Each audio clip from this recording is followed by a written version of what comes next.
민주당 정권 재창출 실패가 문재인 대통령 때문이라고 말하는 사람이 많다. 추미애 국회의원도 학자인 김용옥 씨도 언론인 홍사훈 씨도 문재인이 다 망쳤다고 했다. 얼마 전 민주당 전당대회에서도 문재인 대통령 축사 동영상을 틀자 당원들의 야유가 쏟아졌다고 한다. 이 정권이 들어서고 분노가 치솟아 울분이 끓어올라 참을 방법을 몰라 그럴 것이라고 좋게 생각한다. 지금 이 나라에 사는 사람치고 정신 올바른 사람치고 그렇지 않은 사람이 어디 있을까? 그러나 그렇다고 그 탓을 그 원인을 문재인 대통령에게 돌리는 것이 맞는 것일까? 정권 재창출 실패의 이유로 드는 몇 가지에 대해 다시 생각해보자. 첫째, 윤석열을 검찰총장으로 임명한 것과 해임하지 않은 것이다. 가장 많은 사람들이 분노하는 일이다. 임명에 대해 평가한다면 지금에 와서 보면 그때 선택이 잘못되었다. 그것은 분명하다. 그러나 기억나는가? 그때는 윤석열 검사가 정의의 편이라고 알고 있었다.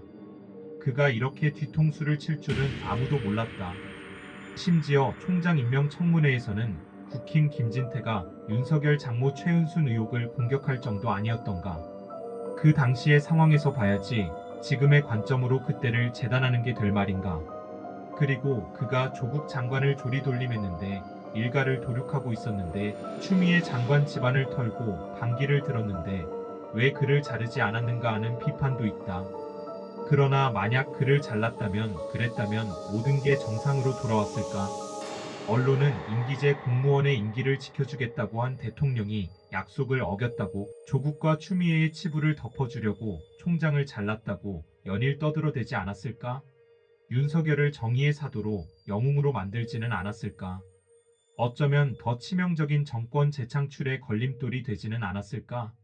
역사에 만약이란 없지만 말이다. 둘째, 대선 기간 중 전 국민 재난지원금을 지급했어야 했다는 말이다. 우선 이것은 이재명 후보가 제안한 사안이다. 말이 나오자마자 언론과 국힘은 매표행위, 퍼주기라는 비판을 쏟아냈다. 기재부는 줄 돈이 없다고 딴지를 걸었다. 그런데 이걸 받아주었다면 국민의힘이나 언론이 가만히 있었겠는가? 문재인과 이재명이 짜고 불법을 저지른다고 온갖 마타도어를 퍼부었을 것이다. 여론이 이재명 대표에게 유리하게 움직였을까? 언론과 여론의 부정 프레임에 빠지면 헤어나오기가 쉽지 않다. 셋째, 부동산 보유세와 종합부동산세 납부 대상과 납부금이 많이 올랐기 때문이다. 집값이 많이 오르다 보니 부동산세도 많이 내야 하고 종합부동산세도 늘어나는 건 당연한 일이다. 그러나 인간은 이기적인 동물이다. 자신의 이익은 기뻐해도 부담은 조금이라도 많아지면 용납하지 못한다. 선거에 이기자고 작년에 낸 만큼만 세금을 내라고 할 수도 없는 일 아닌가. 이 부분 때문에 엄청난 표가 날아갔다고들 한다. 넷째, 민주당의 이낙연계 등 소위 수박이라 불리는 인사들도 꼽힌다. 왜 이들의 준동을 막지 못했나? 이들 대부분이 문 대통령 측 인사, 문바 아닌가 하고 비난하는 사람들도 많다. 하지만 문 대통령이 자신의 계파를 만들었나? 그들에게 이리저리 하라는 지침을 내렸는가? 그들은 그들의 정치를 하는 사람들이다. 그 유불리에 따라 문 대통령을 팔아먹은 것이다. 어찌 그들의 죄를 문 대통령에게 돌리려 하는가? 과거 김대중 대통령이나 노무현 대통령이 당선될 때를 생각해보라. 김대중 대통령은 당선을 위해 자신을 죽이려 했던 김종필과도 손을 잡아야 했다. 그러고도 박빙의 차이로 겨우 당선될 수 있었다. 노무현 대통령이 대선을 치를 때는 김대중 대통령의 두 아들 김홍일, 김홍업 비리 등으로 민주당 지지율은 형편이 없었다. 거기다 민주당 내부에서의 공격은 이재명 때보다 더 집요하고 잔인했다. 심지어 대권 주자를 아예 갈아치우려고까지 했으니 말이다.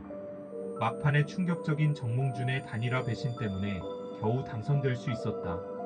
그리고 대통령이 된 후에는 오히려 민주당의 추미애 등이 탄핵에 앞장을 섰다. 문 대통령은 재임 내내 50%에 가까운 지지를 받은 유일한 대통령이다. 자신이 천명한 약속을 지키기 위해 최선을 다했다. 코로나 팬데믹의 위기 속에서도 나라를 세계 7대 경제대국으로 만들었다. 이건 정권 재창출을 위한 부정할 수 없는 자산이었다. 그러나 민주당 수박들의 반동과 기성 언론, 정치 검찰, 친일 수구 적폐 세력의 조직적인 작전에 걸려 빠져나오지 못하고 패배한 것이다. 살면서 누구나 후회를 한다. 그때 그랬어야 했는데 왜 그러지 못했을까? 그러나 다시 그때로 돌아간다 하여 똑같은 선택을 안 하리라는 보장도 할 수 없지 않은가? 하물며 나 자신도 그런데 다른 사람은 더 말해 무엇하겠는가? 우리는 누군가의 선택이 역사의 관점에서 보면 한 차원 높은 것이었음을 나중에서야 알게 되는 경우를 어렵지 않게 만난다. 그동안 보여준 문재인이라는 사람의 성품으로 보았을 때 문 대통령은 매 순간 최선의 결정을 했을 것이다. 그것이 지금 우리에게는 아쉬울지 모른다. 불만스러울 수도 있을 것이다. 심지어 분노할 수도 있다. 그러나 그렇다고 그를 적대시하는 것은 옳지 않은 태도가 아닐까.